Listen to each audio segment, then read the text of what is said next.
Hey YouTube, Sergeant Savinelli. Smoking a Savinelli saxophone with some Edgeworth sliced. Yummy.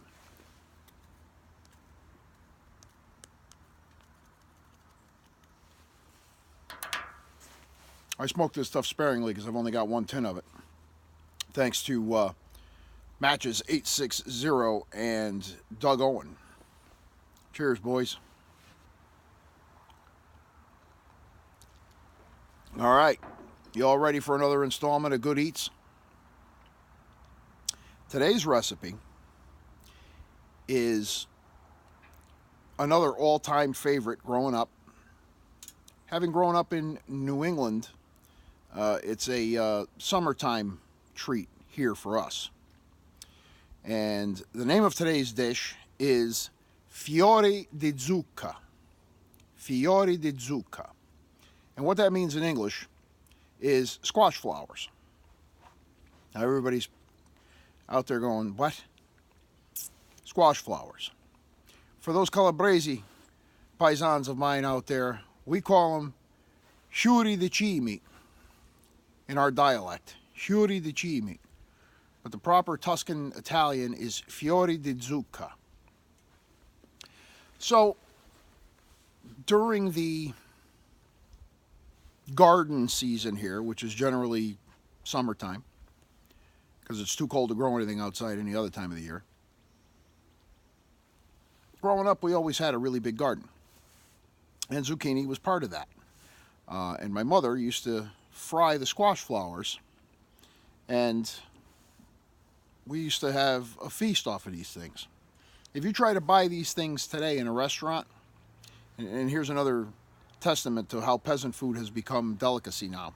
You go to a restaurant that sells them, you're going to pay about $10 for 6 of them. They're on the appetizer menu in some restaurants, and if you're lucky enough, you're going to pay $10 for 6 of these things. They're real cheap to make. They're real easy. If you grow your own squash or zucchini, and that's the thing, you can use any squash flower. Pumpkins, any squash plant that makes flowers, you can use the flowers. All right, they all taste the same. So here's the recipe. You're going to need 2 eggs. You're going to need a 1/4 cup of milk. You're going to need a 1/2 teaspoon of baking powder. Make sure it's baking powder and not baking soda. Big difference. You're going to need 3 heaping tablespoons of flour. You're going to need salt and pepper. You're going to need vegetable oil to fry them in. And of course, you're going to need your squash flowers. Mix all the ingredients together. Not the squash flowers, put those aside. You're going to mix the eggs, the milk, the baking powder, the flour, the salt, the pepper. Mix it all in, get it all nice and mixed in. It's going to come out the consistency of a pancake batter. Right? Then you're going to take your squash flowers and you're going to dredge them really well, coating every flower, and you're just going to drop them into the oil. All right, into a nice frying pan. I usually use a big covered frying pan because you can do a lot of them at once, which is generally easy. If you use a small one, you can only do 1 or 2 at a time. I usually get like 6 or 7 going at a clip, sometimes 8 depending on the size of them.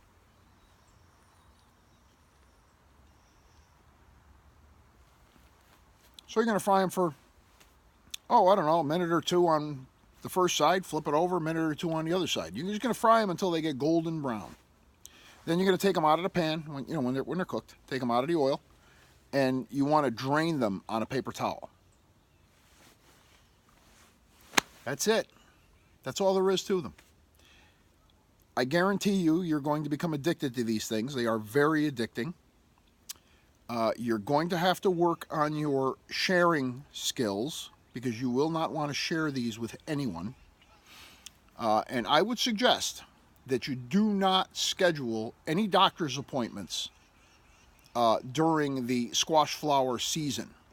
You may find some elevated cholesterol numbers. Occupational hazards, boys and girls. Give them a shot. Let me know what you think. I'd be curious. If you live on, in any part of the country that, you know, or outside of the country that has tropical weather or good weather year round, you don't have to wait till summertime. You can do them right now. For those of you that live in weather similar to mine, you got to wait till summertime. It's just one of those things. But boy, are they worth the wait. Give them a shot. Let me know what you think. And we'll see you on the next one.